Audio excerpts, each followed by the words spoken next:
예, 오늘 저희가 하반기 주식시장에 대해서 한번 좀 알아봤는데요. 하반기 전체적으로 시장을 볼 때 포인트를 한번 좀 정리를 해봐야 되지 않나라는 생각이 듭니다. 우선 한 4가지 정도의 포인트를 말씀을 드릴 수 있을 것 같다라는 생각이 드는데요. 우선 선진국 시장이 어떻게 되느냐에 따라서 국내 시장은 굉장히 큰 변화를 하지 않을까라는 생각이 듭니다.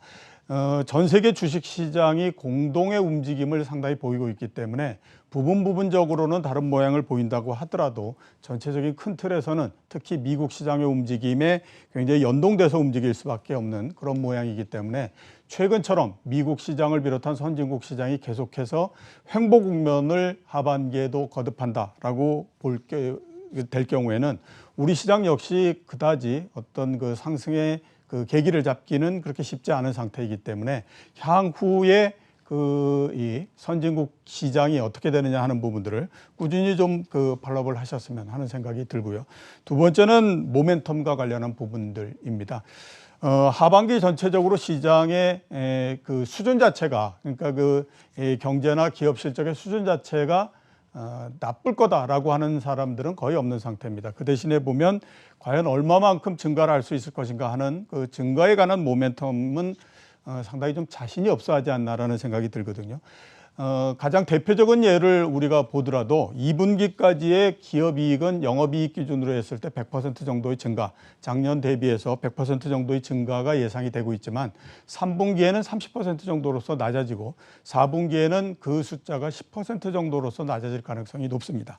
과연 그렇게 되면 시장이 전체적인 수준에 의해서 움직일 것인가 아니면 모멘텀에 의해서 움직일 것인가 하는 것들이 굉장히 관건이 될 수밖에 없는데, 그동안의 우리나라 주식시장은 수준보다는 모멘텀에 의해서 좌우가 많이 됐다라고 하는 측면을 한번 좀 생각해 보셔야 되는 게 아닌가라는 생각이 듭니다.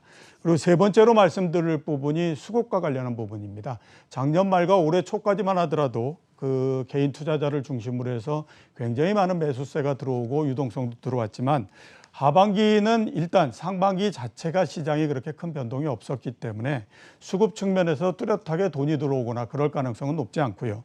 그다음에 주가가 어느 정도 오른다고 하더라도 역시 마찬가지로 수급에서 큰 변화가 있을 가능성은 높지 않습니다. 그렇기 때문에 지난 5월이나 6월 달에 주식시장에서 보시는 것처럼 수급 상황에 따라서 주가의 변동이 굉장히 커질 수 있기 때문에 그 부분을 좀 감안을 하셨으면 하는 생각이 들고요.